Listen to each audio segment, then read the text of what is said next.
காலை வணக்கம் மாணவர்களே, சாலை வணக்கம் நண்பர்களே. இந்த நாள் என்ன நாளுன்னா, நீங்கள் என்னுடைய யூடியூபரை பற்றி தெரிஞ்சுக்க வேண்டிய நாள். 1954 29ஆம் தேதி ஜூன் மாதம் நான் இங்கே பிறந்தேன். எங்கே பிறந்தேன்? ஆஸ்பத்திரியிலலாம் பிறக்கல. இப்போ உங்கள்கிட்ட நின்று பேசிகிட்டு இருந்தேன். இதே இடத்துல தான், வீட்டில் தான் பிறந்தேன். என்னுடைய தந்தை கோவிந்தராஜருக்கும் அம்மா ஆண்டாள் அம்மாவுக்கும் ஆறாவது மகன் செவ்வாய்க்கிழமை பிறந்ததுனால 6வது மகன் ஆணை கட்டி வாழ்வான்னு சொல்லிட்டு என்ன அவ்வளோ சிறப்பு பண்ணாங்களாம் அந்த காலத்தில் அப்படின்னு சொன்னாங்க. ஆனால் அதுக்கப்புறம் பார்த்திங்கன்னா, நான் வந்து எங்கள் வீட்டு வண்ணாரப்பேட்டையில் இருக்கேன். அங்கே வீட்டு பக்கத்தில் ஒரு மகாராணி போஸ்ட் ஆஃபீஸ் இருக்குது, தியாகராய மெட்ரோக்கு ஆப்போசிட். அங்கே ஒரு ஸ்கூல் இருக்குது. அந்த ஸ்கூலில் தான் நான் 8வது வரைக்கும் படித்தேன். நான் ஸ்கூலில் படிக்கும்போது மாணவர் மன்ற செயலாளராக தேர்ந்தெடுக்கப்பட்டேன். அப்போ பார்த்திங்கன்னா, நான் ரொம்ப ஏழ்மையான குடும்பத்தில் கொஞ்சம். எங்கள் அப்பாவுக்கு 9 பிள்ளைங்க. ஹார்பரில் வேலை செய்வார். எங்கள் அம்மா வந்து காய்கறி விற்று எங்களெல்லாம் படிக்க வைப்பாங்க, தறி நெய்வாங்க. அது அப்புறம் கை கால் வீங்க ஆரம்பித்தோன்னு காய்கறி விற்று படிக்க வச்சாங்க. அங்கே அப்போ வந்து குடியரசு தினத்தன்னு சுதந்திர தினத்தன்னு நான் வந்து எழுதி வைக்காமே பேசி பாராட்டு பெற்றேன். அப்போ வந்து முதல் தடவை வேணுகோபால் கவுன்சிலர் இருந்தார். அதுக்கப்புறம் மோகன்ராஜ் கவுன்சிலராக இருந்தார். அதுக்கப்புறம் கேசிஎஸ் பள்ளியில் படித்தேன், எஸ்எஸ்எல்சி வரைக்கும். அப்போ பேரறிஞர் அண்ணா வந்து பார்வையிடும்போது, அப்போ என்சிசியில் இருந்தேன். நான் என்சிசியில் இருந்து அவர் வந்து முன்னாடி போய் அவருக்கு வணக்கம் வச்சேன். அது திட்டலாம் வாங்கினேன். அவர் அப்புறம் என்சிசியை ஒழிச்சிட்டாங்க. அதுக்கப்புறம் அந்த பள்ளியில் நான் வந்து மாணவர் மன்ற செயலாளர் தலைவருக்கு போட்டிட்டேன். 111 ஓட்டு வாங்கினேன், 113 ஓட்டு வாங்கினேன். எனக்கு ஜாதி இனம் மதம் இல்லாமல் ரொம்ப ஏழ்மையானவன். என்னுடைய பேச்சு திறமையானவன். அதுக்கப்புறம் பார்த்திங்கன்னா, பச்சையப்பன் கல்லூரிக்கு போயிட்டேன். அங்கே 71லேருந்து 74 வரைக்கும் பிஏ பியூசி முடித்தேன். அது படிக்கும்போது இவர் வைரமுத்தெல்லாம் என் கூட தான் சுற்றிட்டு இருப்பார். கேன்டீனில் போய் சாப்பிட்றதுக்கு. கேன்டீனில் எனக்கு இலவசமாக கொடுப்பாங்க. அது எதுக்குன்னு நான் சொல்ல முடியாது. அப்புறம் பார்த்திங்கன்னா, நான் பச்சையப்பன் கல்லூரி தேர்தலில் போட்டியிடும்போது ஒரு 3-4 நாள் இவர் வந்து வைரமுத்து எனக்காக தான் வீராவசமாக வந்து பிரச்சாரம் பண்ணார். அப்புறம் அவர் காசை கொடுத்து அவர் காணாமல் ஆக்கிட்டாங்க. அதெல்லாம் விடுங்க. அதுக்கப்புறம் என்னாச்சு, நான் வந்து அந்த 74 வந்து கருணாநிதியை வந்து இப்போ ராஜினாமா செய்து ஒரு நீதிமன்ற மாணவர் போராட்டக்குழு எம்ஜிஆர் அமைச்சிருந்தார். அதில் 13 பேரில் நானும் ஒருத்தர். நாங்கள் போராடி சிறைக்கெல்லாம் போனதுனால எனக்கு வந்து இப்போ லா காலேஜ் பிஏ பாஸ் பண்ணிட்டேன். அதனால் லா காலேஜில் சீட்டு கிடைக்கல. நாங்கள் பாஸ் பண்ணும்போது உடனே எங்களுக்கு வந்து எம்ஜிஆர் வந்து விருந்தெல்லாம் வச்சுட்டு, நீங்கள் வந்து என்னை வந்து அதிமுகவின் பொதுக்குழு, அப்போ அதிமுக தான், அகில இந்திய அதிமுக கிடையாது, அதிமுக பொதுக்குழு உறுப்பினராக போட்டாங்க. போட்டப்போ 18 வயசு தான் ஆகுதுன்னா, நம்ம கட்சி நீ போடியானாங்க, போட்டாங்க. இப்போது வட சென்னையில் முதல் அதிமுக பொறுப்பாளர் நான் தான். அவர் வந்து மு பாண்டியனோட சேர்ந்து. அதுக்கப்புறம் தான் மதுசூதனன், அம்சா மோகன்ராஜ் எல்லாம். அதெல்லாம் முடிஞ்சு போச்சு. அப்புறம் நான் வேலைக்கு இதில் ஆர்பாரில் ஒரு 1.5 வருஷம் கிளீரிங் அண்ட் ஃபார்வர்டிங் கிளர்க்காக கோவியா சன்ஸில் வேலை செஞ்சேன். இப்படி போராட்ட வாழ்க்கையை வாழ்ந்துகிட்டே இருக்கும்போது வடநாட்டில் எனக்கு வேலை கிடச்சிருச்சு. அங்கே போய் வேலை செஞ்சேன்.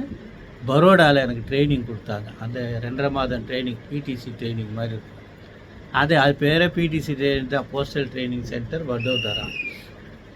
அதனுடைய பழக்கம் தான் இன்னி வரைக்கும். காலையில் எழுந்திரிக்கிறது, படிக்கிறது, உடம்பை ஃபிட்டாக வச்சுக்கிறது. அதுக்கப்புறம் பார்த்திங்கன்னா, நான் சத்தீஸ்கரில் வேலை செஞ்சேன்.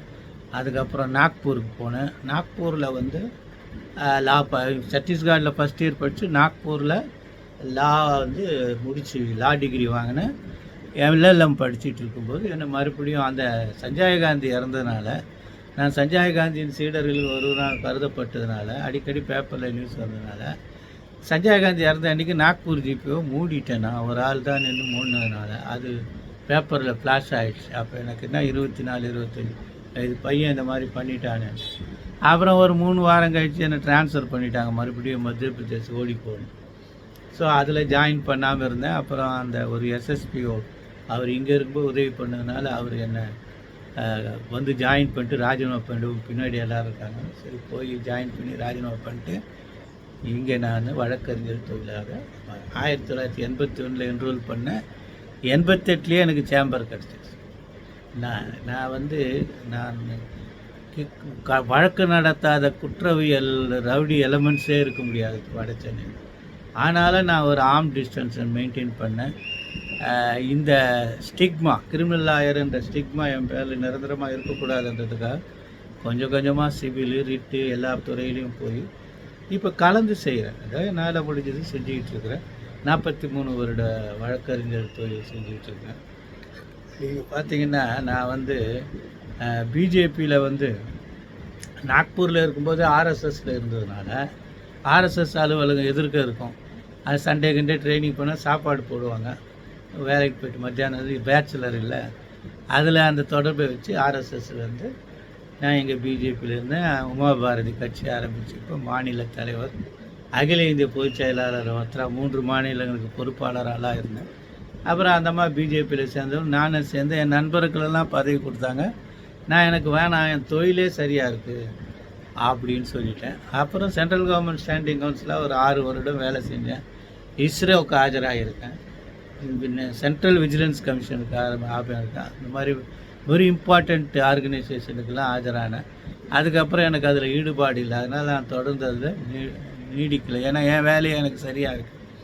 நான் இளம் வழக்கறிஞர்கள் எவ்வளோ இளம் வழக்கறிஞர்களிடம் பயிற்சி பெற்று அவர்கள் பிரபலமாக ஒரு இடங்களையும் இருக்காங்க. சென்னையிலேயே ஹைகோர்ட்லேயே ஒரு 20-25 சேம்பரில் என் ஜூனியருங்கள் தான் இருக்காங்க.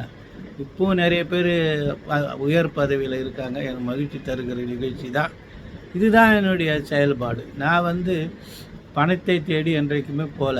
பணம் வந்ததை வச்சுட்டு அன்னன்னைக்கு சம்பாதிச்சு அன்னன்னைக்கு செலவு பண்ணுவேன். இப்போ கேட்டிங்கன்னா கூட என்கிட்ட மிஞ்சி போனால் ஒரு 600 ரூபா தான் இருக்கும்.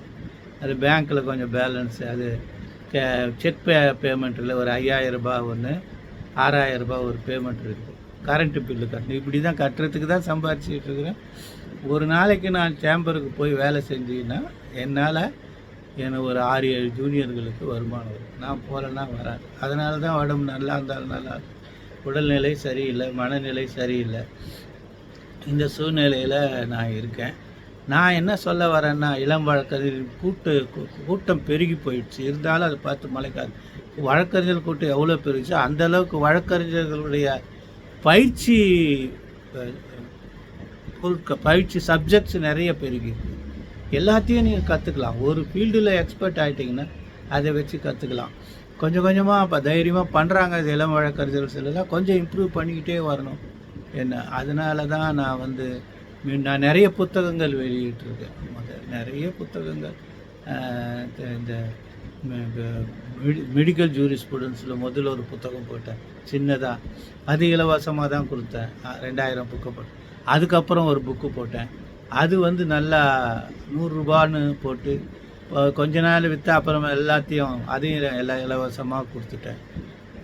உயர்நீதிமன்றத்தில் கூட என் புத்தகம் அதில் வாங்கி அதுக்கப்புறம் ஆக்ட் போட்டி புத்தகம் போட்டேன். வணிகர் சின்னம்ன்ற ஒரு அந்த புக்கு போட்டேன். நிறைய இப்படி பண்ணிக்கிட்டே இருக்கிறேன்.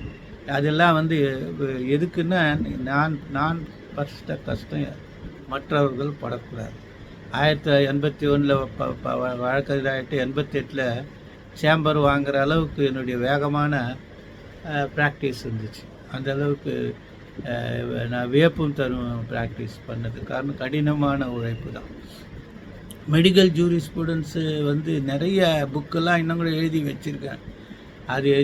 அடமன்ஸ்ட்ரேஷன் ஆஃப் ஜஸ்டிஸ், எனக்கும் நீதிமன்றத்தில் ஏற்பட்ட பல்வேறு நிகழ்வுகள், சம்பவங்களை பற்றி தொகுப்பு ஒன்று எழுதி வச்சுருக்கேன். அதெல்லாம் அப்புறம் காலப்போக்கில் இப்போ 72 வயசு ஆகிடுச்சு. அதெல்லாம் இன்னும் போய் யார் மனசையும் துன்புறுத்த வேண்டாம்னு அதெல்லாம் தூக்கி வச்சுருக்கேன். நீங்கள் வந்து என்னுடைய வேண்டுகோள், நம்ம வந்து ஒரு சமுதாயத்தில் அடிமட்டத்திலேருந்து பிறந்த வழக்கறிஞர்கள் பேக்கிங் இல்லைன்னா நாம் வந்து முறையாக பயிற்சி பண்ணி நம்ம சமுதாயம்னா நம்ம உற்றார் உறவினர்கள் நண்பர்களிடையே நம்ம நின்று நடக்கக்கூடிய அளவுக்கு நம்ம திறமையை வளர்த்துக்கிட்டு நம்மளால் முடிஞ்ச வரைக்கும் ஒரு 4-5 பேரை கைக்குத்தி தூக்கி விடணுன்றது தான் என்னுடைய எங்கள் கழுத்தில் நகை இருக்காது, கையில் மோதிரம் இருக்காது. ஏன்னா எல்லாத்தையும் கழட்டி கொடுத்துருவேன் யாருக்காவது. அதனால் அதை வந்து இப்போ எதுவுமே இல்லை.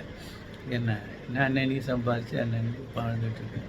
இந்த தருணத்தில் வந்து உங்களை வந்து நீங்கள் வந்து வாழ்க்கையில் முன்னேறணும், நல்லா ஒளிர் பெறணும் என்று வாழ்த்திக்கொண்டு விடைபெறுகிறேன். நன்றி, வணக்கம்.